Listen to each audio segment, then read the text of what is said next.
Good morning, everyone. I welcome all of you to this Sunday morning YIT session. So let's start with the universal invocation.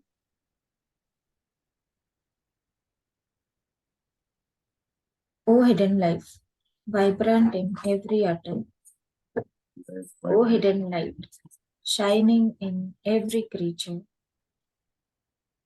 Hidden love, embracing all in oneness. May each who feels himself as one with thee, he is therefore one with every other.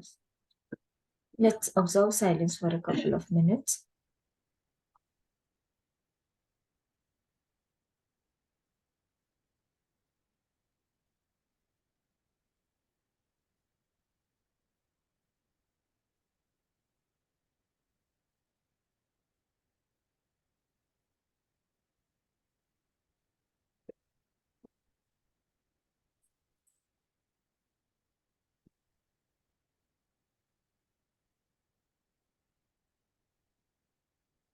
Back. So today we are continuing the session. This is the third session, I think, for the ethics. So we will continue the session, and we all know about Pandey sir. So I think let's without wasting time, I hand over this session to Pandey ji. Okay. Sir, over to you now. Okay. Thank you, Smitapragyan. And my dear brothers and sisters, I'm very happy to join you again for a talk, series of talks, continuing the series of talks on ethics and morality. As Pragaj had told that we have already covered three sessions. First session, I tried to cover the object and basis of morality and relations between morality and emotions and virtues and vices. Next session was classification of virtues and vices and their interrelation. Today, I propose to cover the virtues and vices in relation to equals, superiors, and equals.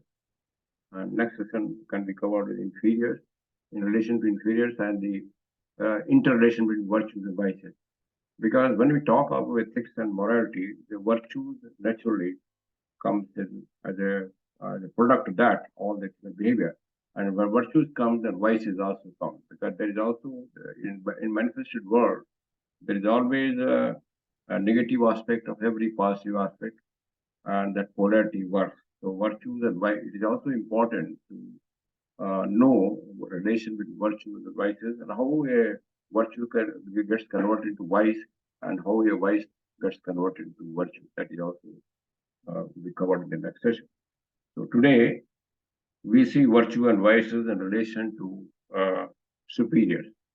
As we have, as we saw during last session, our whole relation, entire relation in our mundane life can be classified broadly in three categories: with our superiors, with our equals, and with our juniors or inferiors.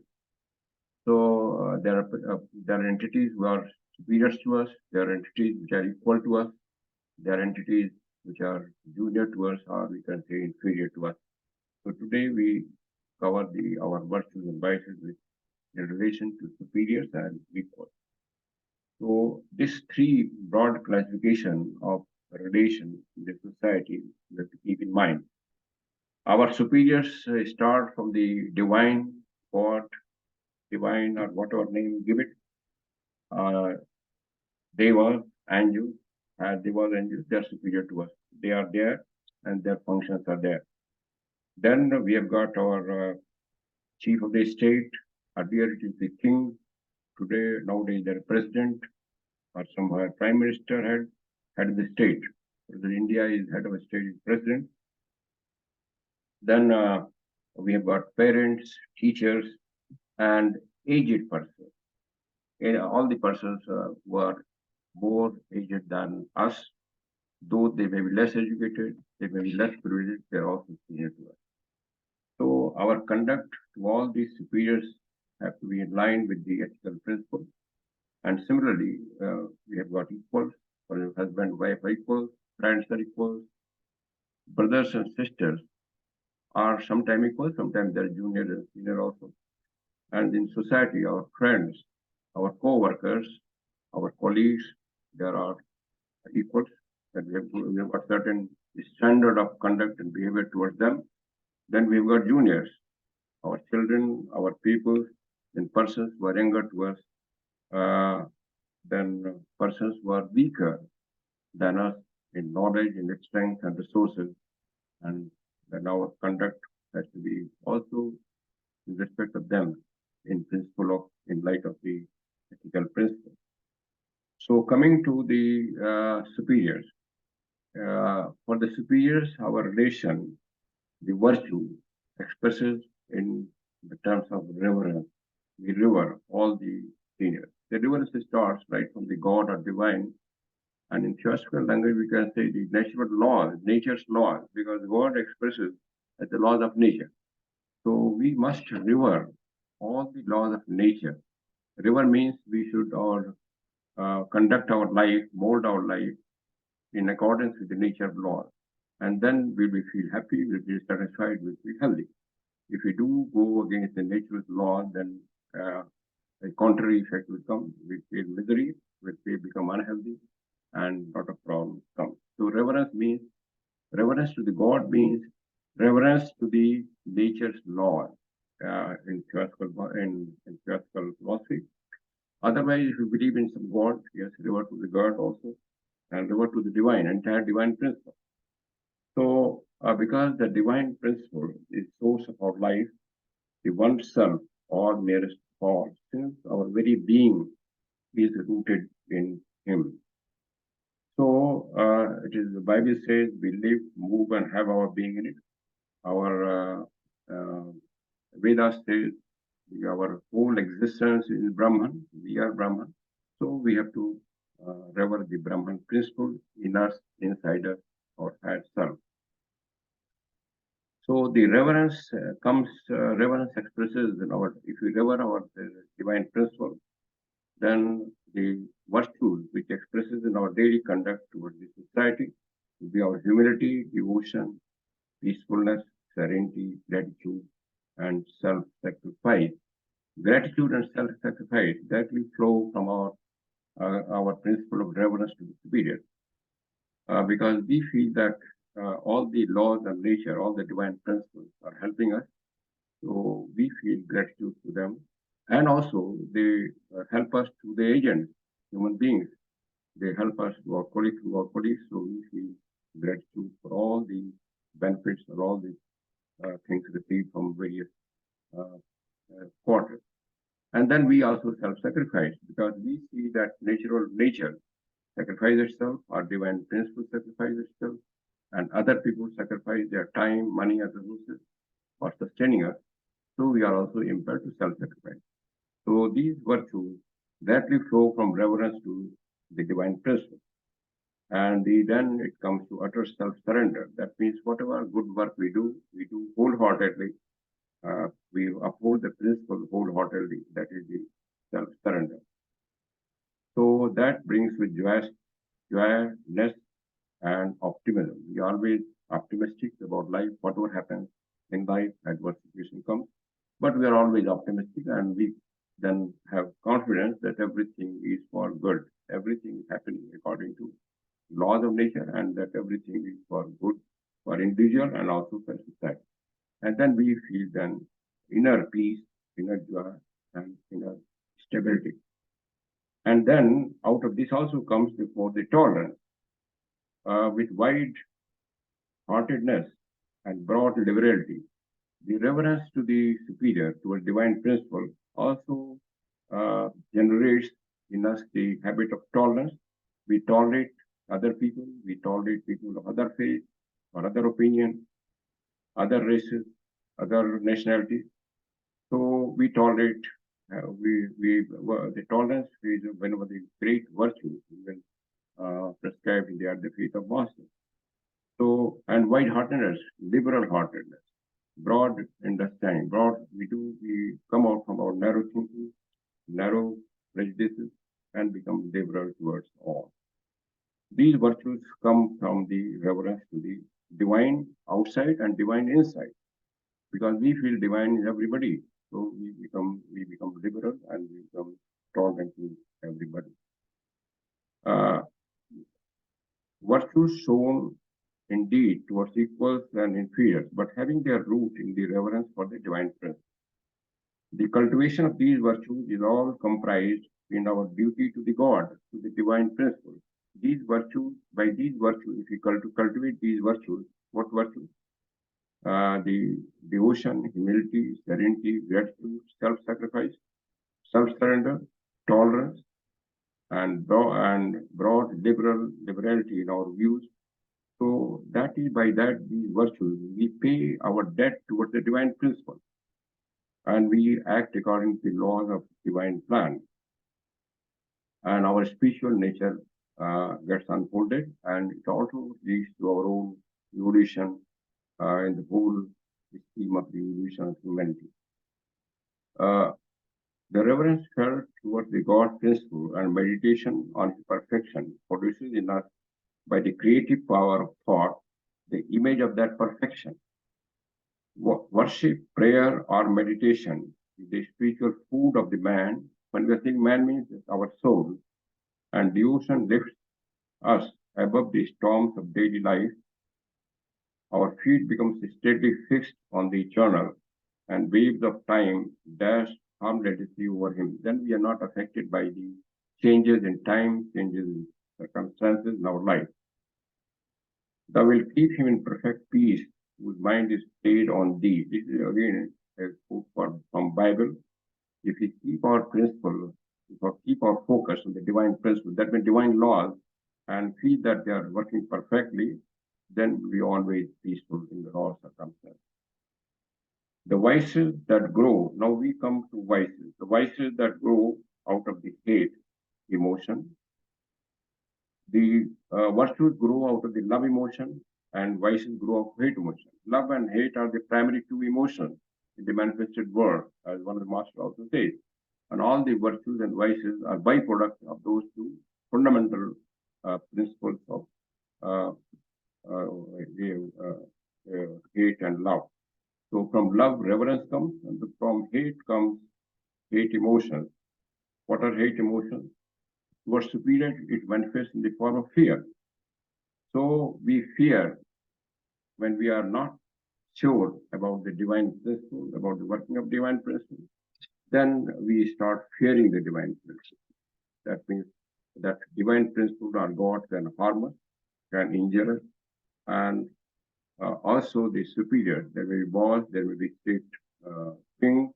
We feel that they may injure us.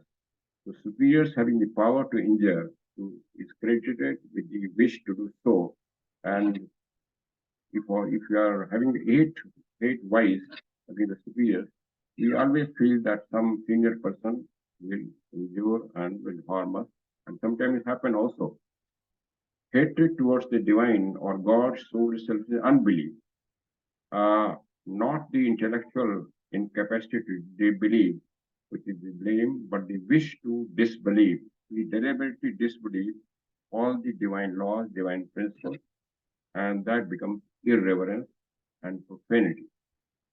Then we talk loosely and irresponsibility about the divine laws, about the God, about the divine principle. And sometimes in this talk, we hurt the feeling of the persons who are religious minded, who are spiritual minded. So that also becomes a vice. And that directly flows from the irreverence. Uh, now, admiration for a high ideal, how to correct that? Admiration for a high ideal is a step towards this realization. If you feel that we are having fear towards the divine principle, then we have to cultivate deliberately the admiration for a very high ideal. We have to make a mind picture in the mind how ideal our life can be, and we have to work towards that. All high ideals are summed up in the name of which man symbolizes the one life. Then we have to see see that one life is flowing in everything, oh hidden life vibrating every atom, and that feeling itself creates them this reverence for the life, for one life, or God's principle, and then our vice for the fear, the divine or God becomes that. Reverence to the sovereign. Reverence to the sovereign means king or head of state is also very important. And in earlier times, the king was considered a representative of God itself, sometimes the incarnation of God. And therefore, he was respected, he was revered. But there's such a king looked after his people, Praja, as their own children, and he would always work for the welfare of the people of the kingdom and will not try to harm. Taxes imposed by the king will be very reasonable, that not be exploited. And if king behavior is otherwise, then people will start fearing and hating that king. Same thing happens in modern democracies also. The true king thinks ever for the people's weal rather than of his own pleasure, of his duty rather than of the rights, of the responsibility rather than of his privilege. In fact, our old scripture, Manu Smith says that king should not take money from the Rajkosh for his sustenance life. He should have his own profession. He should earn money for his own supporting his family, not take money from the treasury of the kingdom. So one of the attributes for the king is shown. Such kings are loved, honored, even after their death. The loyalty, fidelity, service are the virtues arising from the reverence towards the king or towards the state. Then, and the other virtue is patriotism and public spirit, also directly flow from this reverence to the state, to the king. The citizens become patriotic. They do all the service to their country, to the countrymen, and they defend the country at the time of their need. Then they also become public spirited. That means doing the public service, doing the social service, involving themselves in social reforms, changing the opinions, bad opinions of the society towards good opinion, removing the ideas of superstition, disbelief, wrong belief, and also propagating the fundamentals of ethics and morality, all become public spirited things, and particularly helping those who are weaker than us. Reverence to parents is a virtue which is becoming rarer in modern days, but reverence to the parents is also prescribed by all the philosophies, all the ancient philosophies. In fact, Confucius says the person who reveres his parents, he need not worship any other god. He is directly entitled for the heaven. So it is very closely intervened with the patriotism and loyalty. If a person reveres his parents, reveres his very senior in his own family, in a close circle, that also results in patriotism to society and the nation. Japan is one country where the reverence to the seniors and to the parents is still followed very meticulously. And people say that one of the reasons that Japanese culture, Japanese civilization, even modern civilization, is considered a very high standard. The family in true human unit, man consists, the family of man consists of his wife or his spouse and children and the parents and brothers and sisters. And by principle of morality and ethics, we have to follow our duties and our principles towards all of them properly. The natural bond existing between members of family is the model of all the others. They said that where is the peace and harmony in the family, that results peace and harmony in the society. So peace and harmony in the family is very necessary. And modern times it is seen that peace and harmony within the family is often disturbed, even between husband, wife, and parents and children. So that is not a good sign for the society. Father is the name used in appeal to divine power. In fact, God is sometimes called Father, particularly in Christian philosophy. God is called philosopher. That means Father, what is the job of Father? He is to protect the children. He is protect the younger family. Similarly, Mother is used in seeking the divine tenderness, divine compassion. We say the goddess, Mother Goddess. who is also compassionate and tender to all of us. Brother is that of cry for help. When we love our brother, then all the persons in the society who are our nearer age or nearer equal, then we have brotherly feeling. That's why in church society, a tradition is developed to call brothers and sisters to everybody. The son, we have got our own son, but then also the son word is utilized to all those other in society who are in some trouble, we need some protection. And this also we have seen. Sometimes we address even the stranger as son who are in gut to us and they need some help.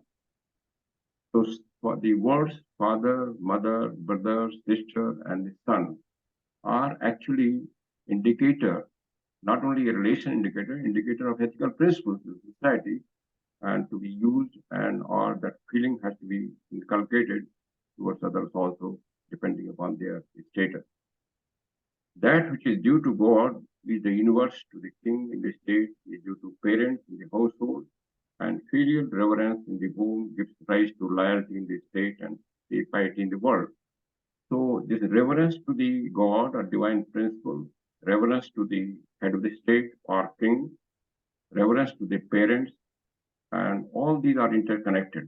And also loyalty to the nation, country, all these are interrelated virtues which directly flow from the emotion, love. Then comes reverence to the teachers.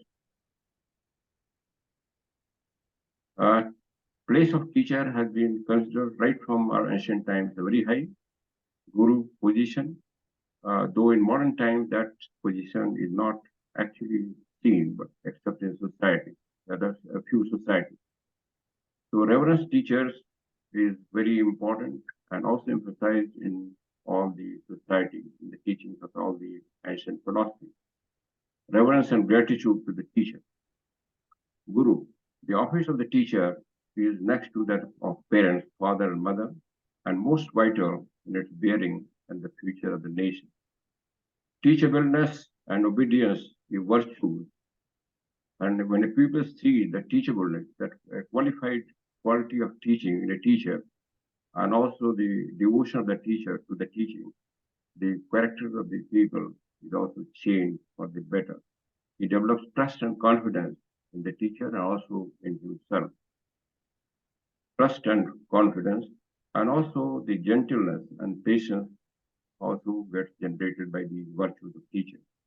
Virtues in the teacher, the relations with the parents and teacher are poisoned and destroyed by fear. The vice is fear. The fear appears as the bad relation with the parents and teacher.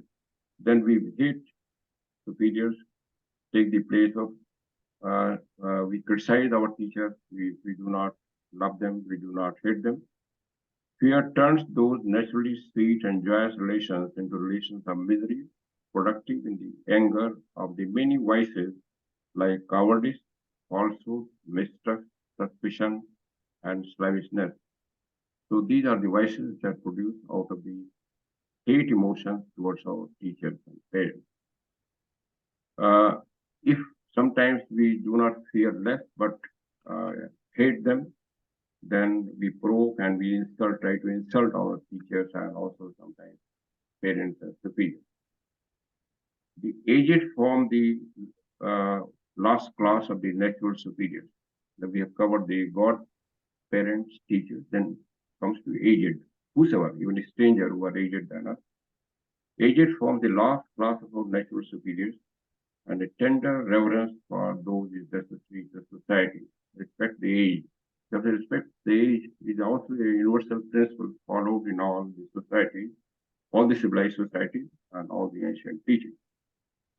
Respect for the age has ever been held as a duty in the older civilizations, and it leads to the charming virtue of modesty, a branch of humility. Whenever we see persons aged than us, we always become modest, we then must guard with them, reverence, and we also ask them and inquire them if any help is needed.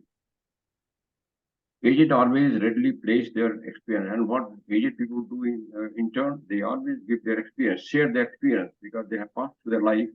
They have seen all the situations in life, how to handle the adverse situation in life, so they can pass that wisdom to the younger generation, which makes them strong to bear the strains, the stresses of their life. Uh, the gentle outcome, the physical strength and physical weakness is repaid with the willing gifts of the ripe experience. Younger people respect their ages. They in turn benefit by the experience of the ages. Disrespect, conceit, and impatience are the vices, which are the relations between aged and young on the uh, or so that they become mutually dissatisfied instead of mutually helpful. If a person does not respect the aged, then vices develop and that results in disrespect and conceit and sometimes impatience and harmony also. The class of virtues which arises in relation to the superior is on the whole the one which is most wanting in modern society, modern civilization. In ancient, all the ancient civilizations, these virtues are emphasized, but in modern civilization, somehow these virtues have got diluted. So again, there is a need for re-emphasizing it. These virtues belong especially to the order and graded society to leisure more than to hurry. They are virtues which lend dignity, grace, and sweetness in life, the virtues which are the mark of the gentleman and gentlewomen in every social grade. Those who possess them cease to be vulgar, mean, common, whatever their education, whatever their profession.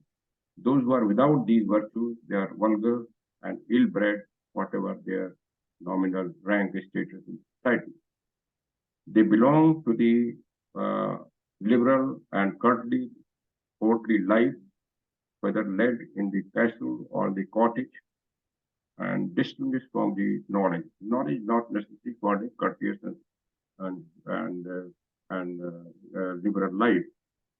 The learned may become sometimes learned people may become very rough, very brusque, and sometimes less learned people become very courteous and very liberal. So these virtues are not related to the education; these are related to inherent qualities, inherent character. They go with the self-respect and self-control and mark the highly developed soul. These virtues also indicate that the soul which is expressing these conduct in the society is a highly developed soul. If modern democracy is not to turn nations into uh, bare gardens, and there are many signs of such return to savagery in the methods in which public contests are now carried on, these virtues should be earnestly inculcated in every home and every society. So that is why the cultivation of virtues and society and building of character has been given prominence in our education system, in our public institutions, and also teaching of ethical principles, not only teaching but practicing it. And some people, at least a section of people, have realized it, and that's why in management courses also now there is a ethical principle are being taught. Then there all the religious scriptures have said, and different quotations are given, which we cover if time permits. Then we come to uh,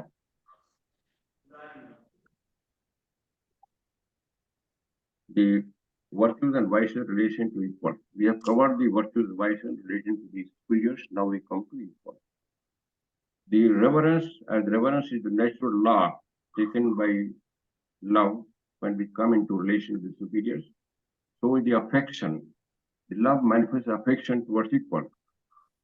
Affection towards spouse, affection towards our friends, affection towards equals in general in society. And these branches into various other virtues, and that also ensures harmony in the family and social life.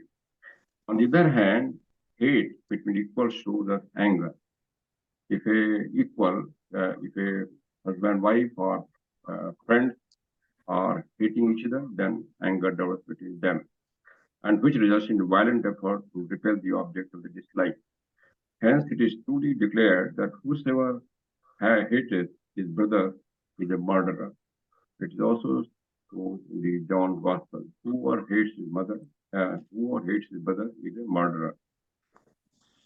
It is the close relations of the family that man learns his duty to his race, reverence to his parents. The family is the school for learning ethical principles and proper conduct towards the society, towards the nation also. Uh, we have, as we have covered the relation to elders, relation to the between husband wife, relation to brothers sisters, all these which are considered equal. The relations between husband and wife should be monogamous and lasting through the life. All divergence from this is injurious. Polyandry and polygamy have been practiced in certain societies, but gradually, when the society developed, they realized those practices are wrong, and every society emphasizes on monogamous relation with husband and wife. Monogamous marriage is in youthful manhood and womanhood. Neither the child marriage of the East, nor the neither the child practice of child marriage, nor the late marriage of the modern society have been considered ideal. Loving friendship between the brothers and sisters with benevolence towards dependents complete the perfect home whereon the stability of the social order depends. Brotherliness or kindness is the first virtue which grows out of affection. Affection grows out of love emotions towards equal, and further offshoot of the affection is brotherliness and kindness. Brotherly feeling and kindly feeling we display towards equal. And the supreme importance of guarding the thoughts from all that is uncharitable, unkind, deprecatory in our mental attitude towards others. Where the thoughts are full of kindness towards all, kind speech and kind action will automatically result. A good man or woman out of the good measure of his or her heart bringeth forth that which is good, and an evil man out of the evil measure of his heart bringeth out what is that evil. Such action is of nature of protection. By our affection, we also give protection to our equal. The speech which does not wound, which is affectionate and charitable, is one of the most valuable of family and social virtues. A speech which is harsh and cutting, which seeks to inflict pain, is one of the disorderments of the family and the social bond. The ready smile and cordial gesture of welcome, the attentive hearing, the outstretched hand of help, the alertness to do service, all these are fruits of the kindness and sweeten home in social life towards the equal. Courtesy and consideration, courtesy and considerateness are of virtues which spring from the kindness. We are courteous to others, we are considerate towards others. These are virtues which arise from our kindness, which in turn arise from our affection. And these virtues endear their possessor to all with whom he comes into contact, and every day is proved in our path opportunities of practicing them to help a worried mother with her children. When you got a worried mother, maybe mother of somebody else, to help worried mother with her children up the stairs of some mall or railway station, to carry a parcel for an overburdened stranger, to guide a timid woman to cross the street, to guide a elder person to cross a street. So then comes hospitality. Hospitality is a kind to a stranger, kindness to strangers. The kindness virtue to strangers will manifest as hospitality. The outflowing of love towards those who are not of our kin, our family, uh, then they're strangers, and who arrive in our house, we have to entertain hospitality. Atik Devo Bhava, the principle in our philosophy, in every philosophy, in Islam it is called son of road. Anybody traveling on road, we have to see that if we tired, we may offer water or food as need be. In the crowding of the modern life, this gracious virtue has fallen into much out of practice. and uninvited guest is regarded with the disaster rather than with welcome. In old society, our old kings used to build the sarais, dharmshalas, for the stay of the strangers who are traveling. And those sarais and dharmshalas were free and they were constructed in accordance with the principle of hospitality to the stranger. It is written that in our scriptures that when some unwanted guest arrive, unwanted means when some guest arrives suddenly, we must offer him seat, room, water, and food, and also respect due to him, not shun him. That is why in philosophy says every relation, even so-called accidental contact, is by some virtue of karma in our past life, and we have to fulfill that karma by these actions towards the stranger guest. Tolerance of the widest kind has its root, as pointed out earlier, in the reverence for the God or divine principle, who lives and moves in each. No man has any claim to dominate his equal, nor to restrain, even by words, the full liberty of thought and action of the other. The other thing is equal. No man or woman has right to dominate others, to criticize others' opinion, general opinion. Views may be different, yet we have to respect different views. Even between husband, wife, views may be different. Parents, between brothers and sisters, views may be different. Those have to be respected, unless they are destructive, unless they are very harmful. Infinite are the ways of expression of the self in man, because self in man, Jivatma in man, expresses itself in many different ways. And that is a process of evolution, because every soul has different stage of evolution. So different way of speaking, different way of thinking is a natural thing. And we have to respect that among family also and the society also. Individuality is the precious result of the self-directed course of evolution and is respected in every divine manifestation. Rightful authority, derived from the head of the state, has the duty of checking the individual and he interferes actively and wrongfully with the neighbor. And each man and woman must distinctly repel aggression on his own self-possession. Tolerance does not include passive aggression to the wrong things. Tolerance does not mean that we accept the wrong things, apparently wrong things, but even the right things have to be pointed out with humility, with modesty, not with the roughness. Then comes a group of allied qualities, which are branches of the honor itself. One of the chief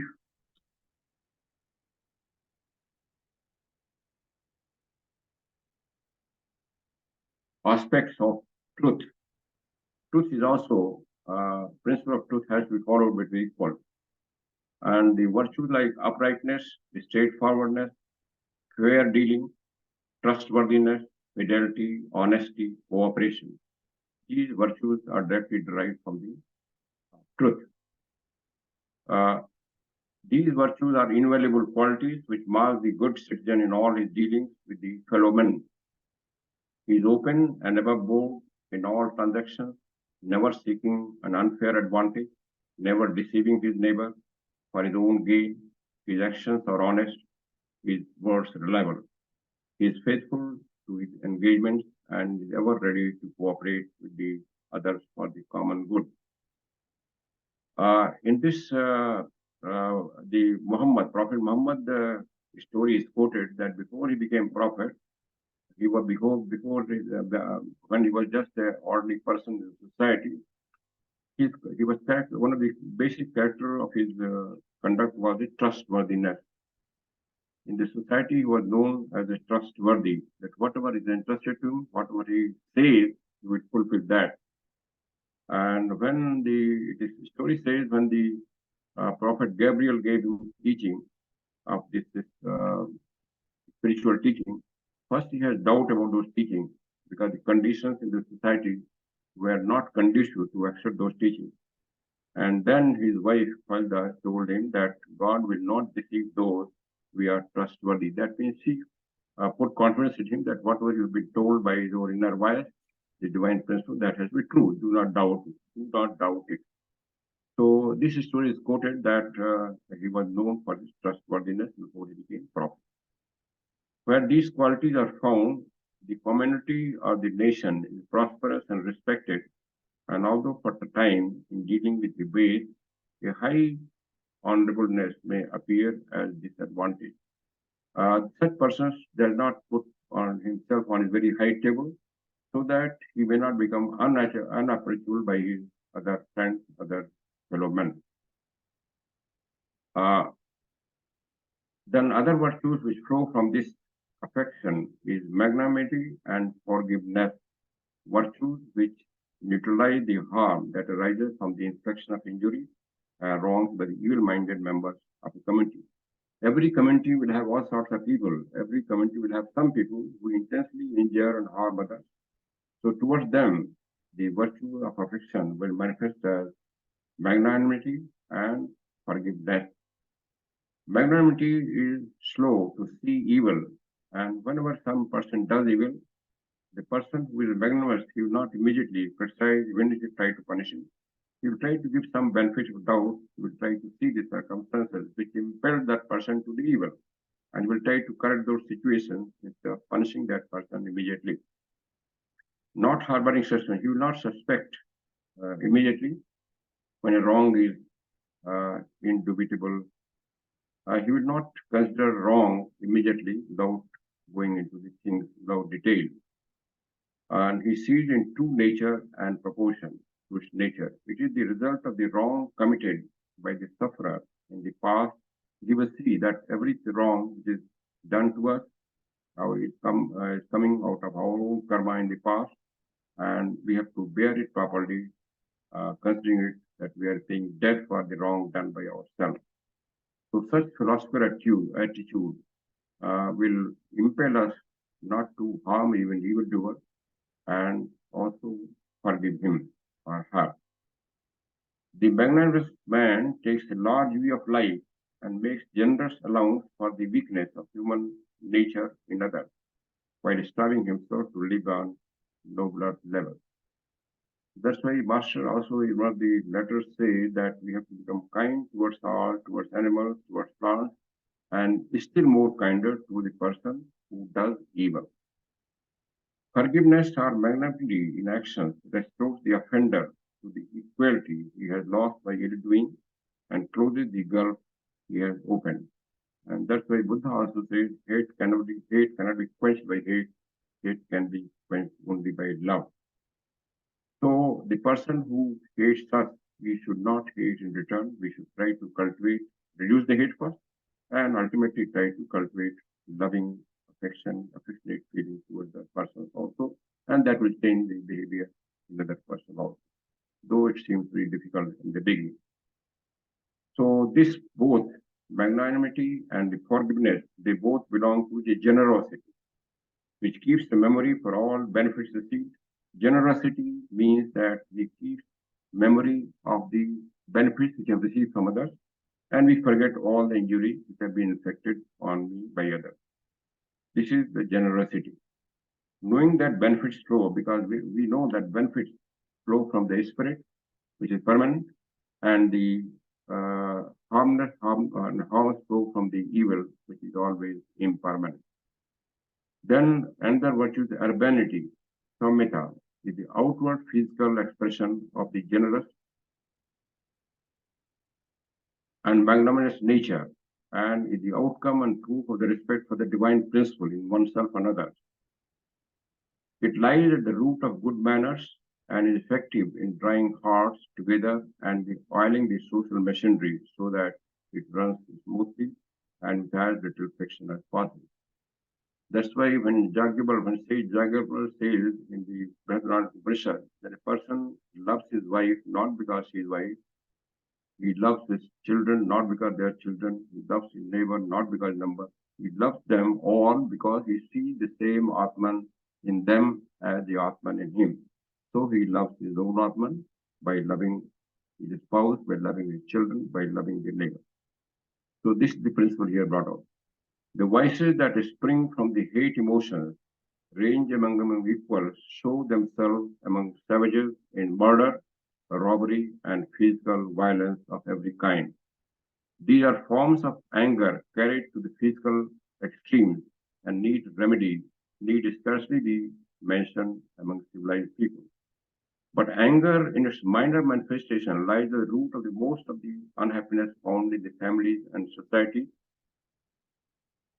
That's why in scriptures like Gita it is said that typically the gate of this hell, destruction of the self, lust, wrath, and greed, calm, moh, and krodh are considered three great vices which destroy the man.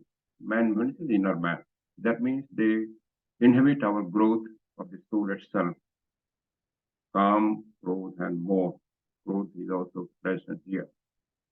Directly opposed to kindness is harshness, beginning in the hard thoughts of words, manifesting itself as rough and cutting speech in sullenness, morosness, irritability, and peevishness, impatience, etc. Sometimes in harsh in words, it equals also. This results directly from the hate emotions. All these drive men apart from each other. They divide the society, they divide the family, they disturb the harmony. Such harsh words, harsh speeches. So all teachings ask us to refrain from hard speech, hard words, even where we do not feel happy, we feel unhappy with some relation, with some action of others. Opposed to courtesy and considerativeness are the rudeness and churliness, the signs of weak and undeveloped nature. When we show rudeness, rude behavior, or childish behavior, or harsh word, that shows our less development of our inner soul. The Chung Tzu in Taoist philosophy says that they call it independence when it is only bad manners. The being harsh is not independent, it is only bad manners. Bigotry and fanaticism are the opposite of the tolerance. When we are not tolerant, we become bigot, and fanatic.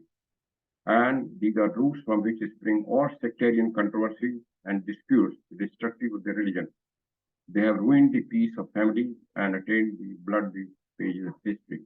Bigotry and fanaticism is the greatest evil in the society, and that results directly from the intolerance towards each other, faith, towards each other, religion. Criticism is also a frequently committed offense against the tolerance, and the critical attitude, so common in the modern days, is the source of much family and social unhappiness. It breeds the habit of accepting truth first and merit second, and constantly ascribes to another evil motives which have no existence in mind.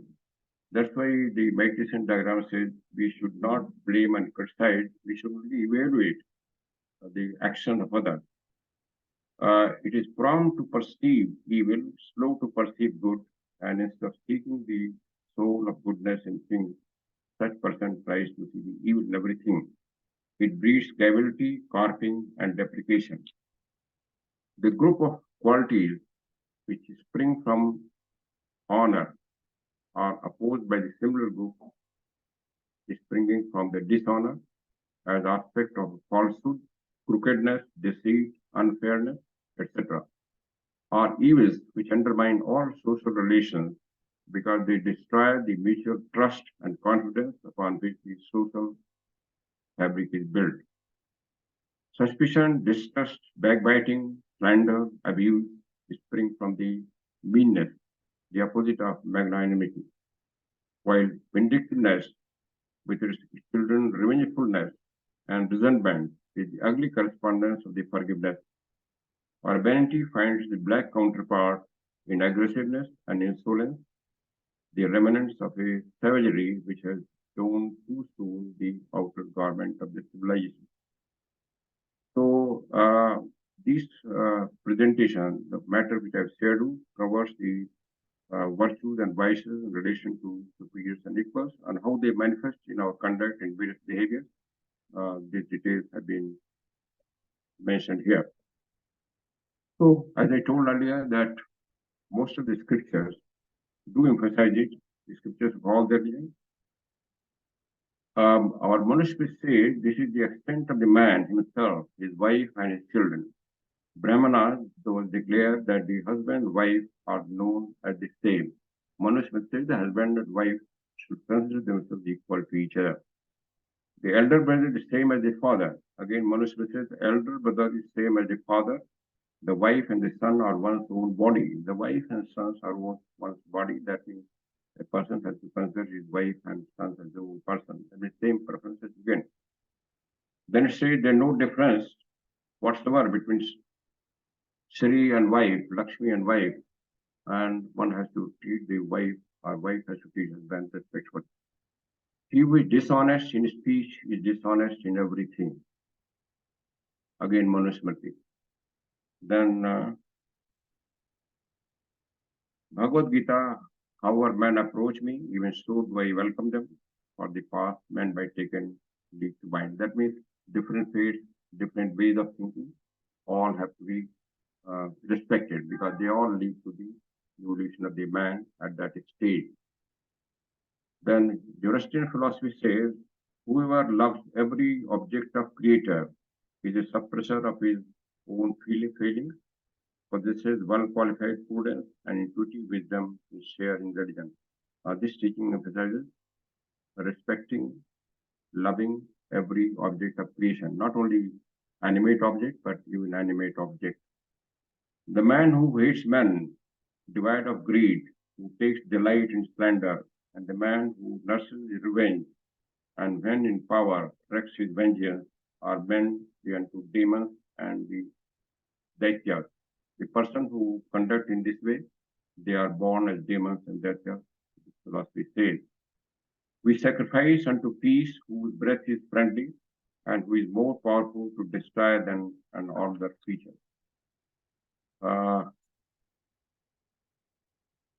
Then Buddhist philosophy says, do not speak harshly to anybody. Those who are spoken to will answer thee in the same way. Angry speech is painful, blows for blows will touch thee. Him I call a Brahmana from whom anger and hatred, pride and envy have disappeared like a mustard seed from the point of nature. Brahman means learned person. From the learned person or whosoever considers himself learned, there should no anger, no hatred, no pride, no envy.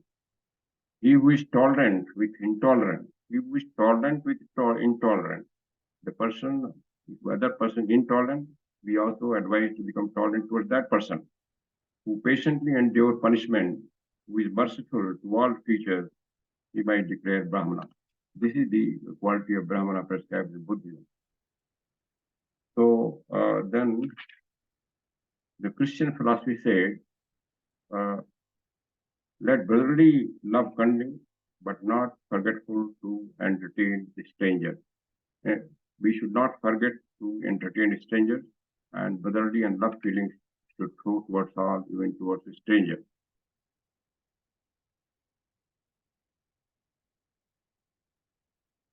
Then saying of Muhammad says, humility and courtesy are acts of piety. Humility and courtesy also emphasized in Islam teaching very promptly.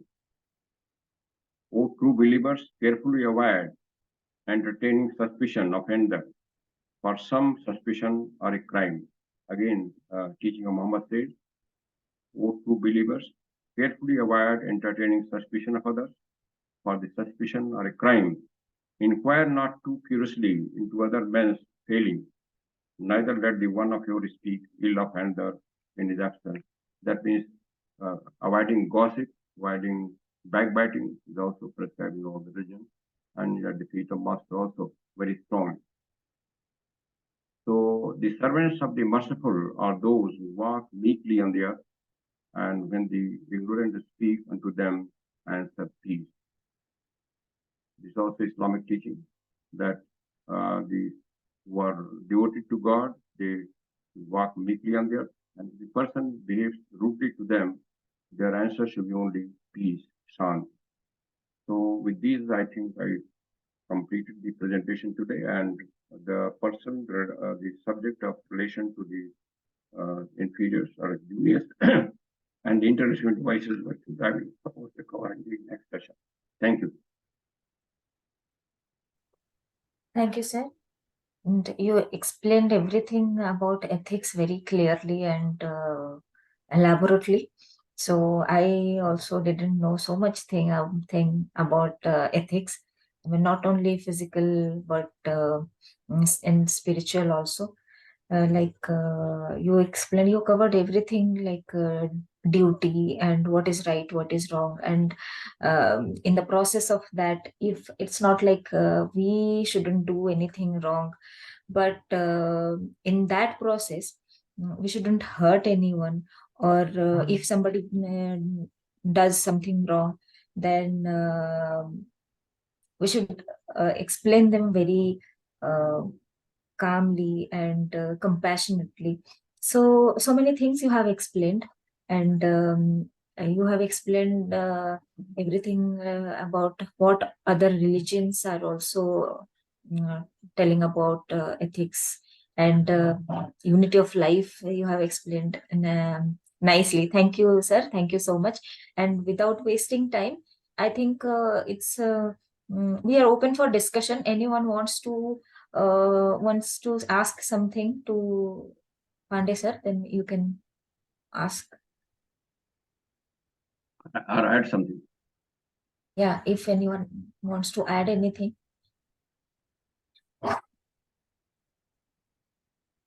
Shinde sir is there. Sir, can you, would you like to add something?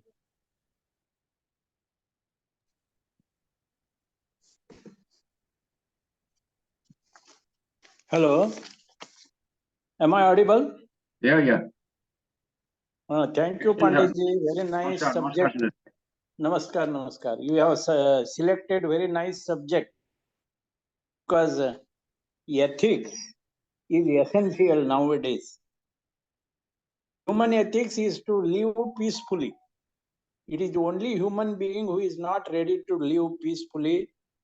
Krishnamurti once said, we are not ready to live a simple kind of life, and we live complex. And more complex we make, more and more we begin to think, and also more and more become opinion that we are more important. This is complex. And the ethics of theosophy is to live harmoniously with all kingdoms. Ethics of theosophy, which teaches brotherhood, and needed is we must learn to, or we train our heart to whatever worst comes in our life, in our mind, forget all those bad things that happens in our life. And in this way, we change our outlook. Let there be theosophical attitude or outlook develop in our eyes to see the best in all. And it is then our soul never loses faith in our own spiritual source, that is intelligence. I think this is very necessary nowadays to live peacefully. Otherwise, we are violent. We are meeting with many wars. So, this is what your topic of ethics and theosophy teaches ethical living. That is what I just add, not adding, but whatever you have said, I appreciate, and it is helpful in nowadays. Thank you very much. Thank you for giving me this opportunity. In fact, thank you very much. Thank you. Thank you, sir. So we close. Yeah, I think we should close the session now. The closing prayer.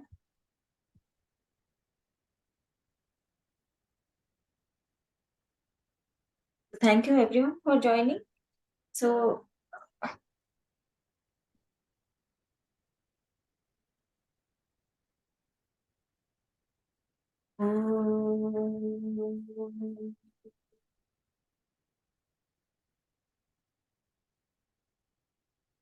asato ma satgamaya tamaso ma jyotirgamaya mrityurma amritam gamaya sarve bhavantu sukhina sarve santu niramaya सर्वे भद्राणि पश्यन्तु मा कश्चित् दुःखभाग् भवेत् ॐ शान्ति शान्ति शान्ति. Thank you everyone for joining. Thank you, Pandey sir. And thank you all of you to make this session fruitful session. And this is the last session of YIT of this year. We will meet next year.